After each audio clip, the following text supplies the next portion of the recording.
Tonight, we bring you an unfolding tragedy that has sent shockwaves across the entire nation and sparked fierce political battles in North Carolina.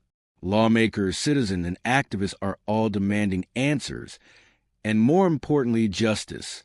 At the center of this firestorm is Magistrate Judge Teresa Stokes, whose controversial decision to release a dangerous repeat offender without bail has now led to one of the most shocking and heartbreaking crimes Charlotte has seen in recent years.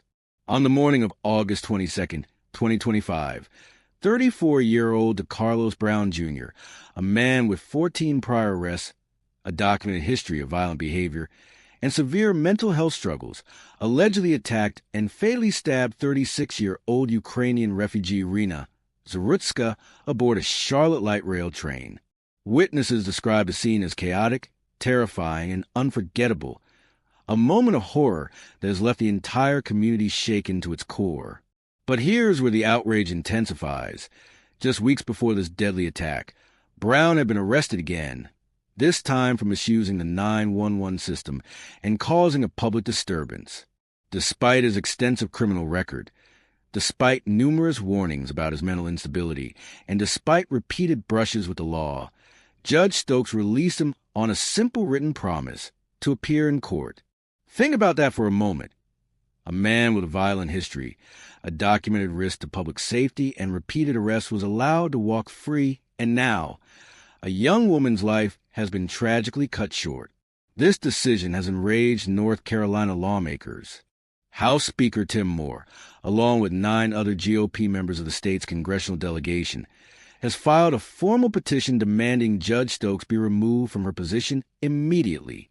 They accuse her of a willful and persistent failure to protect the public and are calling this tragedy a direct consequence of judicial negligence. Meanwhile, Charlotte residents are demanding answers. How could this happen? Why was a dangerous offender released so easily? And who should be held accountable for Iryna's death? This case has exploded into a nationwide debate, raising serious questions about judicial accountability, public safety, mental health failures, and the state of America's criminal justice system. Supporters of the removal effort argue that Judge Stokes' decision represents a dangerous pattern of leniency that puts innocent lives at risk. On the other hand, critics caution against politicizing the tragedy, suggesting that the broader system, including mental health care, policing, and pretrial policies, is deeply broken and cannot be fixed by removing just one judge. As the investigation unfolds, emotional testimonies are pouring in.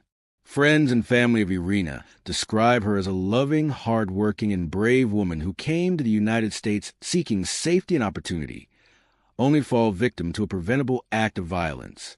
Community members are organizing vigils and protests, demanding that real change come from this tragedy, not just political finger-pointing. Metro public transit safety has also become a major talking point.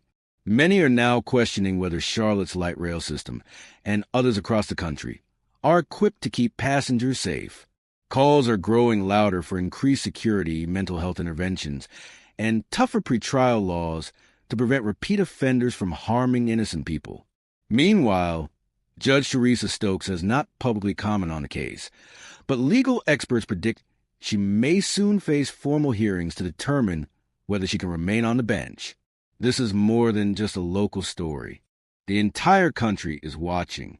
Lawmakers, activists, and ordinary citizens are locked in a high-stakes debate about freedom versus safety, compassion versus accountability, and how far the justice system should go to protect the public.